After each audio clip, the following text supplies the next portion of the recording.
ఆరోగ్యాభిలాషులందరికీ నా హృదయపూర్వక నమస్కారములు.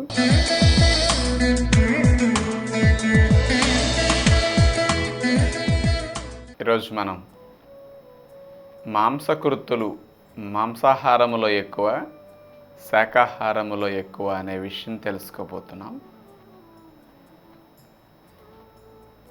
ప్రతి ఒక్కరూ మాంసాహారంలోనే మాంసకృత్తులు ఎక్కువ ఉంటాయి కదండి. శాకాహారంలో ఎందుకు ఎక్కువ ఉంటాయి, ఇదేమన్నా తెలుసుకోవాల్సిన విషయమా అనిపిస్తుంది.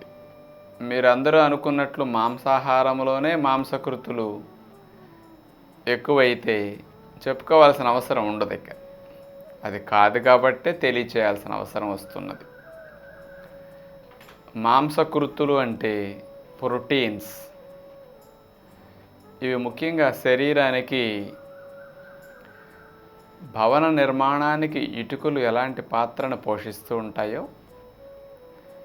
మన శరీర నిర్మాణానికి మాంసకృతులు ఇటుకలు అన్నమాట.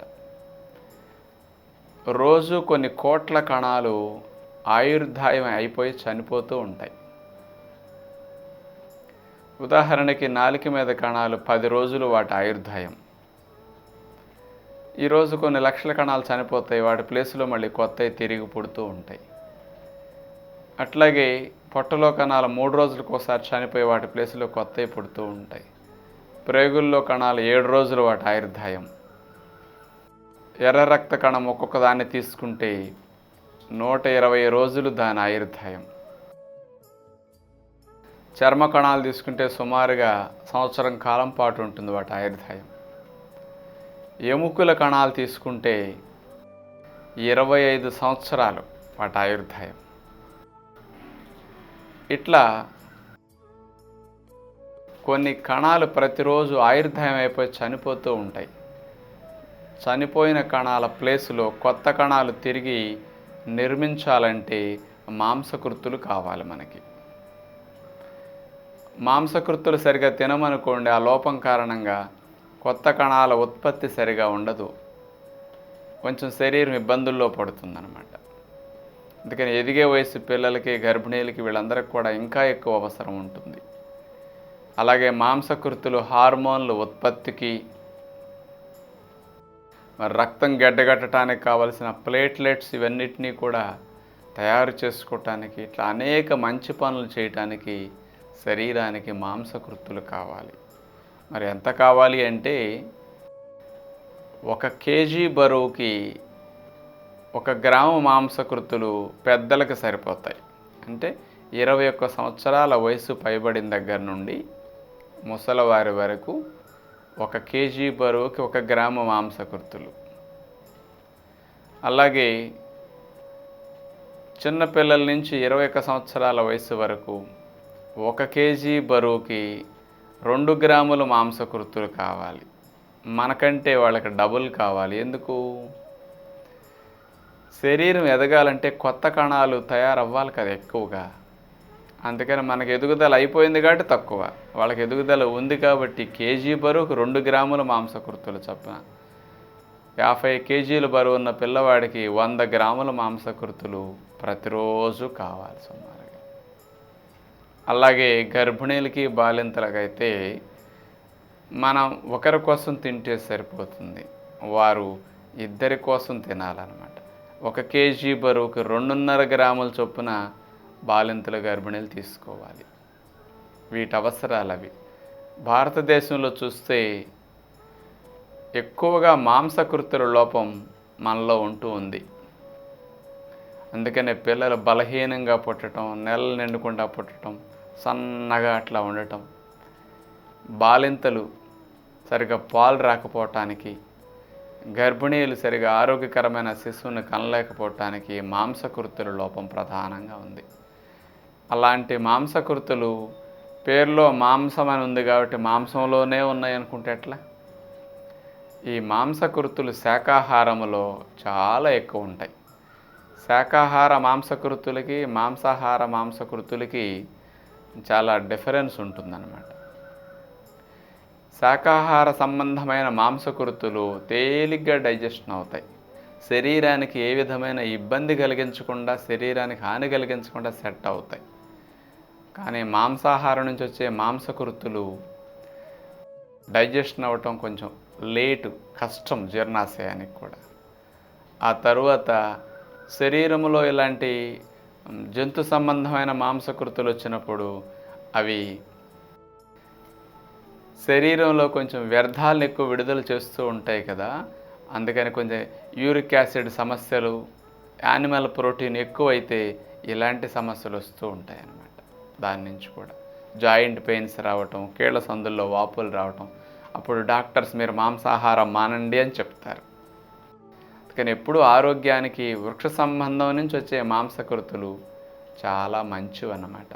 మరి మాంసకృతులు మనకి శాకాహారములో, మాంసాహారంలో ఎంత ఉంటాయని చూస్తే, మీరందరూ అనుకున్నట్లుగా మేక మాంసం, కోడి మాంసం తీసుకుంటే 22 గ్రాములు, 20 గ్రాములు ఇలా ఉంటాయన్నమాట 100 గ్రాముల మాంసం తీసుకుంటే. అదే కందిపప్పు, పెసరపప్పు, శనగపప్పు, మినప్పప్పు 100 గ్రాములు తీసుకుంటే 25 గ్రాముల మాంసకృతులు ఉంటాయి. అంత ఎక్కువ ఉంటాయి అన్నమాట ఇందులో, వీటన్నిటిలో. అట్లాగే రాజ్మా గింజలు 25-26 గ్రాములు ఉంటాయి ఇందులో సుమారుగా.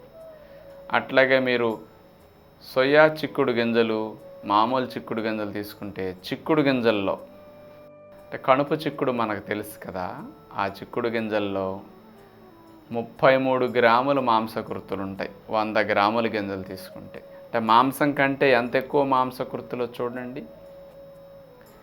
అలాగే సోయా బీన్స్ తీసుకుంటే 44 గ్రాముల మాంసకృతులు ఉంటాయి.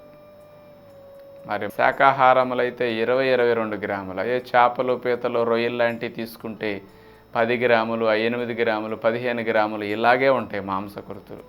మేక మాంసం, కోడి మాంసంలో కొంచెం ఎక్కువ, కానీ దానికంటే ఈ విత్తనాల్లో చూడండి ఎంత ఎక్కువ. అదే మేక మాంసం కొనుక్కోవాలంటే 100 గ్రాములు 50 రూపాయలు ఖర్చు పెట్టాలి.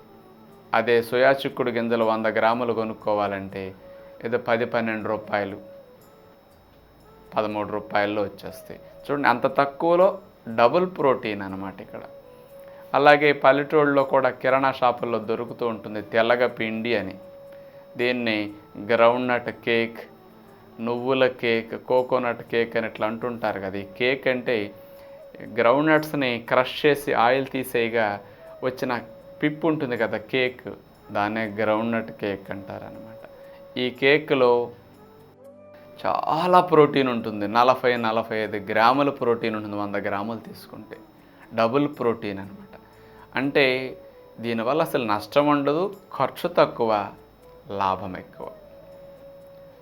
అందుకని ఎదిగే పిల్లలకి, గర్భిణీలకి, బాలింతలకి ఇలాంటి మాంసకృతులు ఎక్కువగా ఉన్న శాకాహారపరమైన ఆహారాలని బాగా అందించగలిగితే చాలా మంచిది. వైద్యులు ఏమంటుంటారంటే, శాకాహార సంబంధమైన ఆహారాలు తిన్నప్పుడు అందులో ఉన్న మాంసకృతులు కొంతే వంట పడతాయి, కొంత మోషన్లో వెళ్ళిపోతాయి అంటారు. ఉదాహరణకి ఒక కోడిగుడ్డు తింటే 7 గ్రాముల మాంసకృతులు ఉంటాయి. మనం తిన్నప్పుడు 7 గ్రాములు ప్రేగులు పీల్చుకుంటాయి. తిన్నది తిన్నట్టు వంట పట్టేసింది. అదే ఇన్ని మొలకలు తిన్నారనుకోండి 20 గ్రాముల మాంసకృతులు ఉంటాయి. కోడిగుడ్డు బరువు ఉండే ఇన్ని మొలకలు తీసుకుంటే ఆ 20 గ్రాముల మాంసకృతుల్లో మన ప్రేగులు 15-16 గ్రాములు పీల్చుకోవచ్చు. ఒక 4-3 గ్రాములని మోషన్లో వదిలేయచ్చు.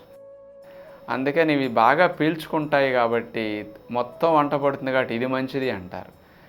శాకాహారంలో డబుల్ త్రిబుల్ ఉంది కాబట్టి మాంసకృతులు మనకి కింద నుంచి ఒక 5% పోయినా 95% ఇంత తక్కువ ఖర్చులో వెళుతున్నది కదండి. అందుకని మనం జంతు సంబంధమైన మాంసకృతులు అంత ఖర్చు పెట్టి తినాల్సినంత అవసరం లేదు. కందిపప్పు, పెసరపప్పు తీసుకుంటే అసలు దోషం ఉండదు, అతి తక్కువ ఖర్చులో వస్తాయి. అందుకని చిక్కుడు గింజలు, సోయా చిక్కుడు గింజలు ఇట్లా రోజు నానబెట్టేసి కుక్కర్లో ఉడకబెట్టి విడిగా పిల్లలకి కాస్త అన్నంలో ఉడికేటప్పుడు కానీ, కూరల్లో ఉడికేటప్పుడు కానీ ఈ ఉడికిన సోయా చిక్కుడు గింజలను పడేస్తే కమ్మగా ఉంటాయి. చూడండి, మనం నానపెట్టి గింజల్ని బఠానీలను ఎట్లా వేస్తుంటాం కూరల్లో, అలా అన్నమాట. అందుకని రోజు పప్పు వాడండి, అట్లాగే ఈ గింజలు లాంటివి వాడండి. గింజల్ని మొలకట్టుకుని పెసలు, బొబ్బర్ల, శనగలు లాంటివి తీసుకుంటే ఇందులో మాంసకృతులు డబల్ అయిపోతాయి. మనం చెప్పుకున్నాం అంతకు ముందు కూడా. ఈ విత్తనాల్లో ఉన్న మాంసకృతులు గింజను మొక్క కట్టినప్పుడు అది 2 రెట్లు 1.5 రెట్లు పెరిగిపోతాయి అన్నమాట. అందుకని మాంసకృతులు చాలా చాలా ఎక్కువ మొలకెత్తిన విత్తనాల్లో ఉంటాయి. అందుకని ఆరోగ్యానికి శాకాహారపరమైన మాంసకృతులు ఎంతో మంచిది. ఇలాంటివి ప్రతిరోజు సమృద్ధిగా తింటే హార్మోన్స్ ఉత్పత్తి బాగా జరిగి థైరాయిడ్ సమస్యలు, హార్మోన్స్ ఇంబ్యాలెన్స్ సమస్యలు, పీరియడ్ ప్రాబ్లమ్స్ కానీ, వీర్య కణాల సమస్యలు కానీ, ఇలాంటివి పీసీఓడి ప్రాబ్లమ్స్ ఇవి రాకుండా ఉంటాయని తెలియచేస్తూ తదుపరి కార్యక్రమంలో మళ్ళా కలుసుకుందాం. అందరికీ సెలవు. నమస్కారం.